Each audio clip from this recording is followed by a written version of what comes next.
आगे देखो कि यहां पर अपने को पता चला कि जो Fe की ऑक्सीडेशन स्टेट है वो +3 है। तो Fe का जो एटॉमिक नंबर होता है वो 26 होता है। तो इसका Fe का एटॉमिक नंबर 26 होता है, तो इसका इलेक्ट्रॉनिक विन्यास हो जाएगा आर्गन 3d6, 4s में 2 इलेक्ट्रॉन है, 4p में सॉरी 3d और 4s में इलेक्ट्रॉन भरे हुए हैं, 4p 4d 4f खाली पड़े हैं। यानी कि यदि चौथी कक्षा शुरू हो चुकी है तो चौथी कक्षा में 4s भी है, 4p भी है, 4d भी है और 4f भी है। तो ध्यान दें कि अपने जो आज के 3F6 प्रकार के संकुल की वीबीटी के द्वारा व्याख्या पढ़ रही हैं। तो इस संकुल में सबसे पहले देखा यहां पर जो कोऑर्डिनेशन नंबर है, जो समन्वय संख्या है उसका मान 6 है। और समन्वय संख्या होती है वो मेटल व लिगेंड के बीच में कितने बॉन्ड है वो होती है। यानी कि जो सेंट्रल एटम व लिगेंड के बीच में जितने भी कोऑर्डिनेट बॉन्ड है वो कोऑर्डिनेशन नंबर कहलाती है। तो यहां पर समन्वय संख्या 6 है। तो समन्वय संख्या के आधार पर पता चला कि इसमें संकर्ण या तो sp3d2 होगा या फिर d2sp3 होगा। इसके पश्चात अपने ने देखा कि Fe की ऑक्सीडेशन स्टेट पता चला कि Fe की ऑक्सीडेशन स्टेट यहां +3 है। तो इसके बाद में इलेक्ट्रॉनिक विन्यास लिखा कि Fe का इलेक्ट्रॉनिक विन्यास आप जानते हो कैसे लिखा जाता है। नहीं जानते हो बाई चांस से तो इलेक्ट्रॉनिक कॉन्फ़िगरेशन नाम से अपने यूट्यूब पर वीडियो डाला हुआ है, तो राजेश लखेरा केमिस्ट्री से सर्च करना, वीडियो आपको मिल जाएगा। ओके, अब देखो Fe आर्गन का एटॉमिक नंबर 18 होता है। इसके बाद में 3d में 6 इलेक्ट्रॉन है, 4s में 2 इलेक्ट्रॉन है, 4p 4d और 4f में इलेक्ट्रॉन है नहीं। अब इसमें इलेक्ट्रॉन किस प्रकार से व्यवस्थित है इसको देखें। 3d में 6 इलेक्ट्रॉन है, कैसे व्यवस्थित है। 3d के अंदर ये टोटल इलेक्ट्रॉन है वो 6 है, 1 2 3 4 और 5 इलेक्ट्रॉन तो अकेले हो गए। इसके बाद में युग्मन शुरू होगा, छठा इलेक्ट्रॉन इस प्रकार से युग्मित हो जाएगा। तो अब अयुग्मित इलेक्ट्रॉन 4 ही बचे। 4s के अंदर 2 इलेक्ट्रॉन है, 4p है वो खाली पड़ा है, 4d भी क्या पड़ा है, खाली पड़ा है, 4f भी खाली पड़ा है। बनाओ तो बना दो, नहीं बनाओ तो कोई खास बात नहीं, क्योंकि अपने यहां संकर्ण में 4f कक्षक भाग ही नहीं ले रहा है। तो बनाओ तो बना दो, नहीं बनाओ तो कोई खास बात नहीं। तो ये Fe की इलेक्ट्रॉनिक व्यवस्था है कि Fe के अंदर जो इलेक्ट्रॉन है वो किस प्रकार से भरे हुए हैं। अब क्या पता चला अपने को कि Fe ने इलेक्ट्रॉन त्याग दिए, और कितने इलेक्ट्रॉन त्यागे। तो Fe ने कितने इलेक्ट्रॉनों का त्याग कर दिया, +3, यानी कि 3 इलेक्ट्रॉन त्याग दिए। तो 2 तो कहाँ से त्यागेगा, यहाँ से, और 1 यहाँ से त्यागेगा। तो 3 इलेक्ट्रॉन त्यागे हैं। 3 इलेक्ट्रॉन त्यागने के बाद खास बात क्या हुई, 2 इलेक्ट्रॉन यहाँ से त्यागे हैं और 1 इलेक्ट्रॉन यहाँ से त्याग दिया है। और त्यागने के बाद में जो बात हुई है वो देखो, इलेक्ट्रॉन त्यागने के बाद में क्या कंडीशन आई है। यहां पर 5 इलेक्ट्रॉन बचे हैं, 4s वाले इलेक्ट्रॉन चले गए हैं, 4s अब खाली हो गया। 3d में 5, 4p पहले ही खाली पड़ा है और 4d पहले से ही खाली पड़ा है। तो इस प्रकार से हुआ। इसके पश्चात बताओ आपको क्या देखना है। वेरी गुड, कि आपको देखना है कि लिगेंड कैसा है। लिगेंड कैसा है, ये लिगेंड स्ट्रोंग लिगेंड है या वीक लिगेंड है। स्ट्रोंग लिगेंड है या फिर ये लिगेंड कैसा है, वीक लिगेंड है। स्ट्रोंग लिगेंड होते हैं, वीक याद रखना कि जल व हेलोजन होते हैं। हेलोजन का मतलब फ्लोरीन, क्लोरीन, ब्रोमीन और आयोडीन। ये वीक लिगेंड होते हैं, जल भी वीक होता है, इसके साथ साथ OH माइनस और ऑक्जिलेट भी वीक होते हैं, और जो बच गए वो क्या होते हैं, स्ट्रोंग होते हैं, जैसे Cn माइनस NH3 CO, ये कैसे हैं, स्ट्रोंग लिगेंड है। तो यहाँ पर हेलोजन है, और हेलोजन कैसा है, वीक लिगेंड है, और वीक लिगेंड इलेक्ट्रॉनों का युग्मन नहीं करवा सकता। बताओ वीक लिगेंड इलेक्ट्रॉनों का युग्मन करवा सकता है क्या, नहीं करवा सकता। तो देखो यहाँ पर फ्लोराइड है, F माइनस है, तो F माइनस क्या है, एक वीक लिगेंड है, ये बेचारा वीक लिगेंड है, तो इलेक्ट्रॉनों का युग्मन नहीं करवा सकता। ये इनको ऐसे नहीं कह सकता कि आप इधर चले जाओ, आप इधर चले जाओ, ऐसा नहीं कह सकता, ये नहीं कह सकता। तो अब ये वाली बात तो नहीं होगी, आगे वाले खाली नहीं हुए, तो अब खाली कक्ष क्या है, एक S काम में लेना पड़ेगा, एक S ये काम में लो, 3P ये काम में लो, और चुपचाप 2D लास्ट वाले काम में लो। क्यों, आगे वाले खाली नहीं हो रहे, तो लास्ट वाले D को खाली करवाने के बाद में क्या घटना घटित होगी, यहां पर क्या हुआ, संकर्ण एक S काम आया है, 3P काम आए हैं, और 2D काम आए हैं। तो बताओ हाइब्रिडाइजेशन कौन सा हुआ, sp3d2 हाइब्रिडाइजेशन हुआ। यहां पर जो हाइब्रिडाइजेशन हुआ है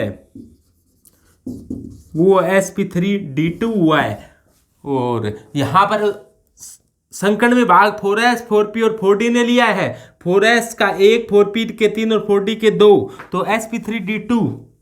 अब देखो यहां पर फ्लोरीन आया, फ्लोरीन ने इलेक्ट्रॉनों को डोनेट किया, और इलेक्ट्रॉनों को डोनेट करने के बाद में ये बंध बने हैं, वो कोऑर्डिनेट बॉन्ड है, उपसह संयोजक बंध बने हैं। ये कैसे बंध बने हैं, उस उपसह संयोजक बंध बने हैं, सिग्मा बंध है ये, और इसमें फ्लोरीन है, ऐसा हुआ है। यहां पर क्या हुआ है, देखो यहां पर एक विचित्र घटना घटी है। वो विचित्र घटना क्या है कि यहां पर F ही बीच में बैठा है, F ही ये बैठा बीच में, F ही बीच में बैठ गया, एक फ्लोरीन ऊपर से अपने लोन पेयर दान कर रहा है कि ये लो जी, ऊपर से अपने लोन पेयर दान कर रहा है, एक फ्लोरीन नीचे से अपने लोन पेयर दान कर रहा है कि ये लो, 2 उपसहसंयोजक बंध बन गए, और 4 फ्लोरीन है वो वर्ग समतलीय रूप से व्यवस्थित होकर, ये 4 फ्लोरीन यहां पर व्यवस्थित है लिगेंड के रूप में, ये लोन पेयर दान कर रहा है, ये लोन पेयर दान कर रहा है। तो इस प्रकार से एक वर्ग समतल बना, और वर्ग समतल के दोनों ओर क्या है, पिरामिड है। तो इसे क्या कहेंगे, इस ज्यामिति को कहेंगे स्क्वायर प्लेनर पिरामिडल। इसको क्या कहेंगे, वर्ग समतलीय स्क्वायर प्लेनर बाई पिरामिडल,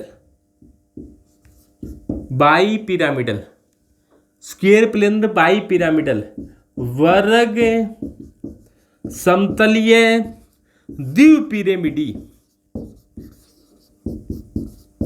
वर्ग समतलीय द्विपिरामिडी ज्यामिति बनती है। यानी कि एक वर्ग समतल बन गया, एक पिरामिड ऊपर है, एक पिरामिड नीचे है, और वर्ग समतलीय द्विपिरामिडी ज्यामिति को ही कौन सी ज्यामिति कहा जाता है, अष्टफलकीय। यही ज्यामिति है, इसे कहा जाता है अष्टफलकीय। ये इनऑर्गेनिक केमिस्ट्री की सबसे अच्छी ज्यामितियों में से एक आता है अष्टफलकीय। इस ज्यामिति पर अपनी केमिस्ट्री आदि के केमिस्ट्री के अंदर ये अष्टफलकीय ज्यामिति काम आती है। और इसके 3 पोटेशियम बाहर बैठे हैं, तो या 3 पोटेशियम इसका साथ छोड़कर भी चले जाए ना, तो इस पर चार्ज कैसा आएगा, -3। यानी कि ये मान लो कि ये टूट जाए, कैसे टूटे, ऐसे टूटे कि 3K प्लस Fe(F6) -3, तो इस पर चार्ज कैसा आ जाएगा, -3 आवेश आ जाएगा।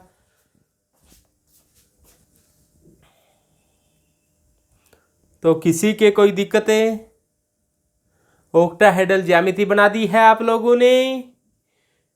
ये आउटर कॉम्प्लेक्स है, sp3d2 हाइब्रिडाइजेशन है, वीक लिगेंड है तो नो कपलिंग।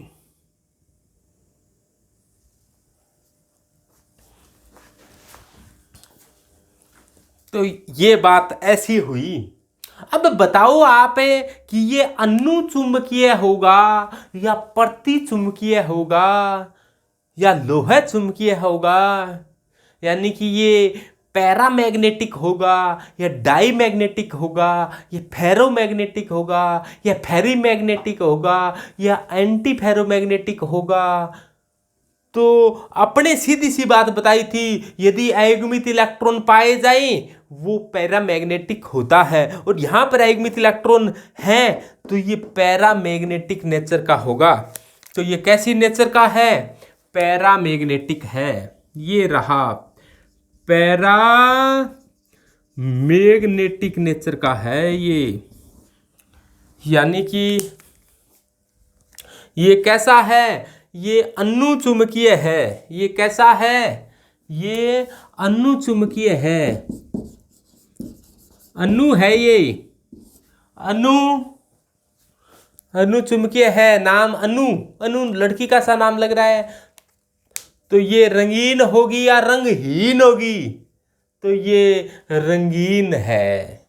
ये अनुचुंबकीय है, रंगीन है, तो कोई ना कोई इसका चुंबकीय गुण भी होगा। तो इसका चुंबकीय गुण कितना होगा कैसे पता चलेगा? ध्यान से देखो। तो चुंबकीय गुण की गणना चक्रण मात्र सूत्र की सहायता से ज्ञात करते हैं।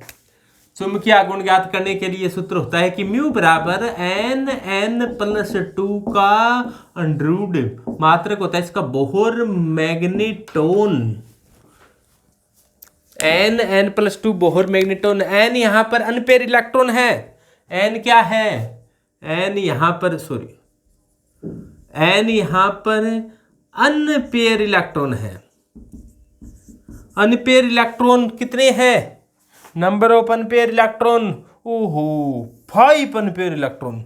ऐसे अनपेयर इलेक्ट्रॉन तो बहुत कम मात्रा में देखने को मिलते हैं। तो यहां पर नंबर ऑफ अनपेयर इलेक्ट्रॉन है 5।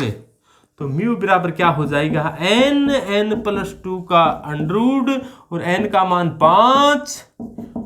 तो ये लो जी, ये 35 और इसका अंडररूट करोगे तो ये आएगा 3.9 लगभग, सॉरी 5.9।